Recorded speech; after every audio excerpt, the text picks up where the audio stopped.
हंसी पर मैं मर ही ना जाऊं, तेरी ही बातों में खोना। हेलो गुडीज, कैसे हो आप सभी लोग। मुझे पता है मैं बहुत ही इरेगुलर वीडियो पोस्ट कर रही हूँ, एक्चुअली इनफैक्ट पोस्ट ही नहीं कर रही हूँ क्योंकि मेरे लाइफ में और भी बहुत से मसले हैं जिनको मैं सुलझाते सुलझाते खुद उलझन में ऐसे फंस गई हूँ कि मेरे समझ में नहीं आता कि मैं कब वीडियो रिकॉर्ड करूँ। और अगर रिकॉर्ड कर भी लेती हूँ ना क्लिप, कुछ छोटे छोटे क्लिप्स अगर बना भी लेती हूँ तो मुझे इतना टाइम नहीं मिल पाता है कि मैं वीडियो को ऐसे एडिट करूँ, एक साथ जोड़ूँ और फिर एडिट करके वॉइस ओवर करके फिर अपलोड करूँ। बहुत ही मेरी लाइफ उलझनों में उलझ चुकी है यार, मैं बहुत फंस गई हूँ ऐसे चक्करों में। अगर मुझे आप लोग सोच रहे होंगे कि ये कौन सा ब्लॉग मैं डाल रही हूँ, ये ब्लॉग है मेरा वट सावित्री पूजा का। जो मेरा इस बार जो पूजा मैं की हूँ वो सेकेंड पूजा है और मैं अपने ससुराल से दूर हूँ तो यहाँ पे मुझे अकेले ही सब कुछ करना पड़ा। पिछली बार मेरी मम्मी जी थी तो उन्होंने बहुत ही मदद किया, उन्होंने सब कुछ किया था। तो मुझे बिल्कुल भी मालूम नहीं था, बिल्कुल भी आइडिया नहीं था कि ऐसे होता क्या है, क्योंकि मेरे मायके में वट सावित्री पूजा होता नहीं है। और यहाँ पे मेरा एक तरह से पहला पूजा ही हुआ क्योंकि इस बार मुझे सब कुछ अकेले करना पड़ा। ना मुझे पूजा करना आता था और ना ही क्या क्या उसमें पूजा में होता है, ये सारी नियम और विधि वगैरह कुछ भी मुझे रिचुअल्स बिल्कुल ही पता नहीं था। और जो कुछ पता था तो मुझे लगता था कि हो सकता है कि ये मैं गलत हूँ। तो सबसे पहले तो बाकी जो वीडियोज है मैं बना नहीं पाई, क्लिप बना नहीं पाई, मेहंदी वगैरह लगाई थी मैं। तो मैं पूजा के दिन वाला वीडियो ही कुछ कुछ बनाई थी, तो मैं उसी को एक साथ मर्ज करके आप सभी के सामने ऐसे डाल रही हूँ, पोस्ट कर रही हूँ। तो अगर अच्छा लगे तो प्लीज़ सपोर्ट कर दिया करना। सबसे पहले मैं सुबह नहा के अपना जो दिन का शुरुआत है वो पूजा से की, क्योंकि घर का पूजा अगर हो जाता है तो फिर सारी काम जो है वो इजीली हो जाती है। तो सबसे पहले नहा धो के पूजा करके फिर पूजा, घर का पूजा जो है घर में जो मैंने क्या बोलते हैं भगवान को जो रखा है उनको, उनकी पूजा करके फिर सारे वट सावित्री पूजा के लिए सारी चीज़ों को एक साथ रख के वो डाली में रख के फूल वगैरह फ्रूट्स जितने भी होते हैं, मिठाई, ये सब करके अरेंज करके फिर मैं आ गई रेडी होने। और सबसे ज़्यादा टाइम तो मुझे साड़ी पहनने में लगा। और ये साड़ी इतना मतलब है तो सिंपल लेकिन इतना अजीब सा है फैब्रिक इसका कि मेरे से पहना ही नहीं जा रहा था। वैसे भी मुझे साड़ी पहनना पसंद है, मुझे आता भी है, लेकिन कुछ साड़ी ऐसे होती है कि आपको हैबिट हो पहनने का तभी आप अच्छे से तरीके से उसको कैरी कर सकते हो, जो कि मुझे बिल्कुल भी नहीं है। ऐसी साड़ी मैं पहली बार ज़िंदगी में पहनी हूँ तो मुझे बिल्कुल भी पसंद तो है लेकिन मेरे पल्ले नहीं पड़ रहा था।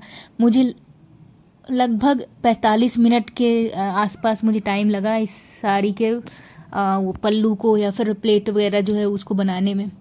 सबसे ज़्यादा टाइम मुझे यही लगा।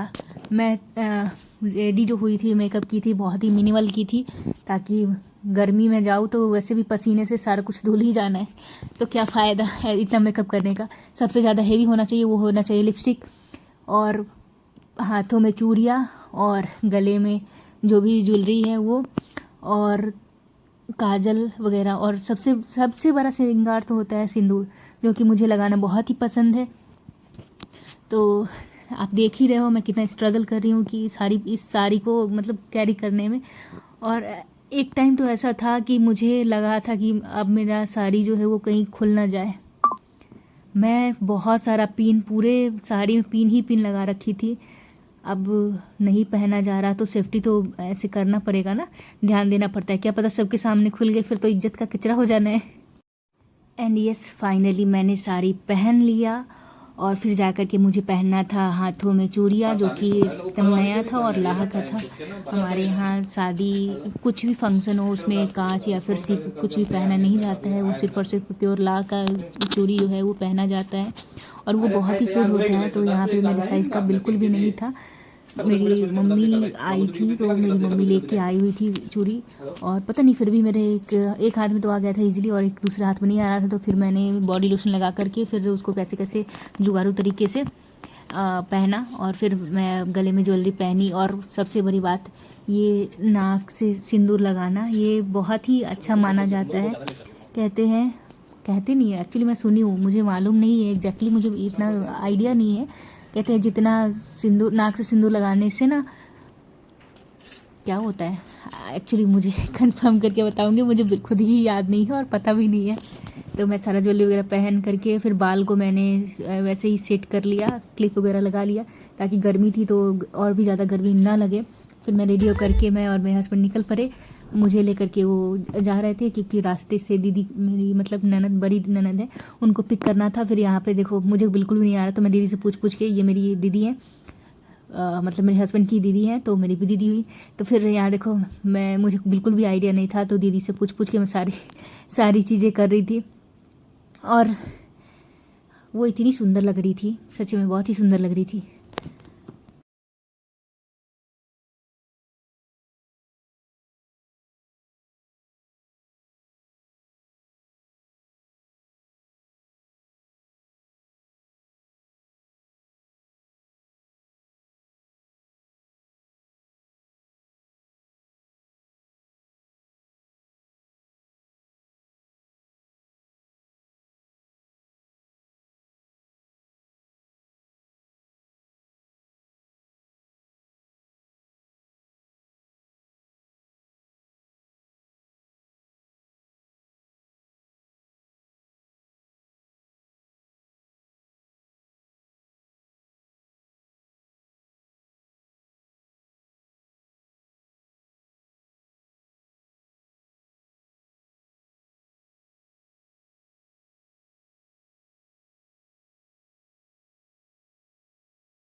मैं तो मस्त बैठ गई नीचे और इसके बाद दीदी अपना पूजा कर रही थी और मैं उनसे पूछ रही थी कि दीदी अब क्या होगा, अब क्या होगा, ये हो गया है, अब क्या करूँ, अब ये क्या करूँ। और मुझे लगता है कि मैंने उनसे इतनी बार इतनी क्वेश्चंस कर दिए कि वो इरिटेट हो चुकी होंगी, भले ही ना बोले, लेकिन मुझे भी फील हो। और यहाँ पे मैं एक मौली को लेकर के पूरे धागा, मतलब मौली को लेकर के पैर में बांध करके मैं उसके चारों तरफ फेरे लगा रही हूँ। और मेरे आंचल में क्या बांधा हुआ है वो अगर आप जानना चाहते हो तो मैं बता दूँ कि वो खोइचा है, जो हमारे यहाँ शादीशुदा औरतों को दिया जाता है, तो वो लेकर के वो फेरे लगाना होता है। और कहा जाता है कि क्या कहा जाता है, छोड़ो, मुझे इतना आइडिया नहीं है। तो मेरी मौली इतनी बड़ी थी ना, इतनी मोटी थी कि मैं सोची कि जब तक वो ख़त्म नहीं होता तब तक मैं घूमती रहूँगी। और मेरा मौली 51 टाइम में ख़त्म हुआ और मैं 51 फेरे लगाई पैर के, और जो कि चलना मेरे लिए काफ़ी मुश्किल था साड़ी में और बहुत सारे सामान ले करके। फिर भी मैं कोशिश की कि मैं सोची थी कि 108 बार मैं जब पहला वट सावित्री का पूजा था तो मैं 108 बार मैं फेरे लगाई थी। लेकिन इस बार मौली ख़त्म हो गई तो मेरी मतलब दीदी लोग भी थोड़ी जल्दी में थी तो मैं 51 बार ही घूम पाई। खैर मन सच्चा होना चाहिए, बाकी तो भगवान है ही। और फेरे लगाने के बाद 5 सुहागनों को सिंदूर लगाया जाता है और खोइचा दिया जाता है, जो कि सबसे पहले दीदी ने मेरे से शुरुआत किया सिंदूर लगाने का। फिर मैंने भी 5 लेडीज़ लोगों को जो है क्या बोलते सिंदूर लगाया। और मैं पता नहीं क्या कैसे बोल रही हूँ, बहुत दिन हो गए शायद वीडियो एडिट किए हुए या वॉइस ओवर किए हुए, इसलिए मुझे लग रहा है कि ऐसे मैं कंफ्यूज हो रही हूँ और नर्वस हो रही हूँ। और यहाँ मेरे हस्बैंड रैंडम वीडियोज़ बनाने के लिए मेरे साथ खड़े थे ताकि वो मेरी कुछ अच्छी क्लिप्स बना सके।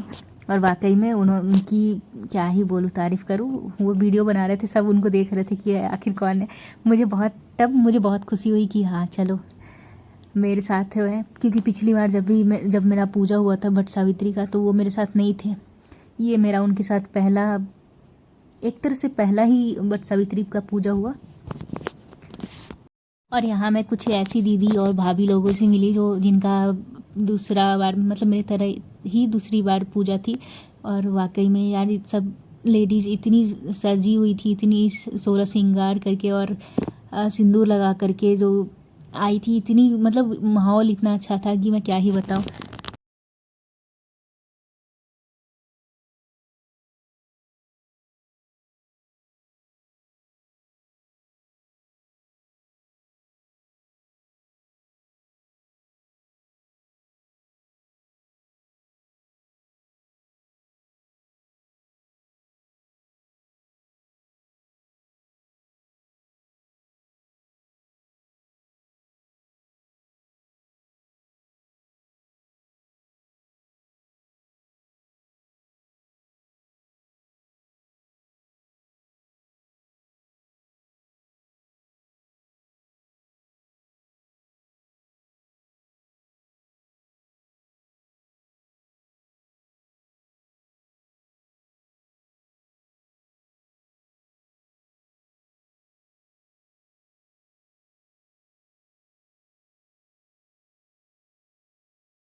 फिर क्या था, मैं भी बट के वृक्ष को ऐसे हवा मतलब पंखा से हवा ऐसे करके, क्या बोलते हैं, हवा दे करके, और फिर उनसे गले लग के अपने पति के लिए लंबी उम्र की दुआ मांग के मैं भी पूजा कर ली। और यहाँ पे मेरे हस्बैंड मुझे देख रहे हैं तो मुझे हंसी आ रही है।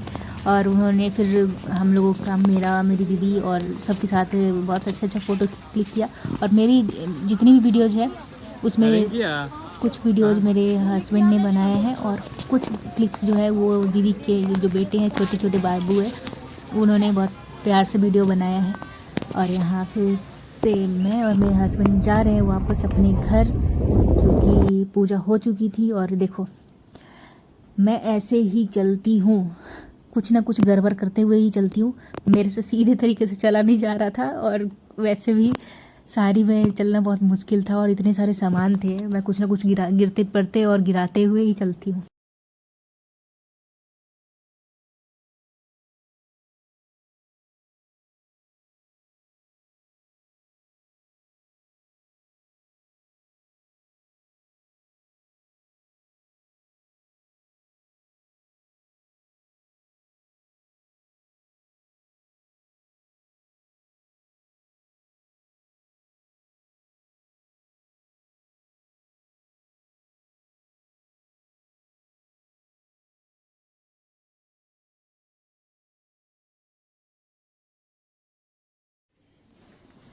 और कहा जाता है कि, पता नहीं, मैंने कुछ क्लिप्स देखे इंस्टाग्राम या फिर यूट्यूब पे, जहाँ पे बीवियाँ अपने हस्बैंड का पैर धो कर के पी रही थी। जी नहीं, हमारे सनातन धर्म में औरतों को लक्ष्मी माना जाता है, और पता नहीं ऐसा क्यों वो लोग करते हैं, ऐसा कभी मैंने नहीं देखा है। तो हमारे यहाँ सिर्फ़ और सिर्फ मैं अपने आँचल से अपने हस्बैंड का पैर पोंछी, फिर चंदन वगैरह लगाई, मौली वहाँ से कुछ बचा था उसमें से तोड़ करके मैं लेके आई थी उनको बांधने के लिए, फिर प्रसाद दी और उनको प्रणाम की, और फिर मैं उनको पंखा से हवा दी। और बस यही था हमारा ब्लॉग। और अच्छा लगे वीडियो तो लाइक कर देना, शेयर कर देना, सब्सक्राइब कर देना। Thank you so much, bye and take care. Hope जल्दी ही मिलेंगे, तब तक के लिए मिस यू, बाय।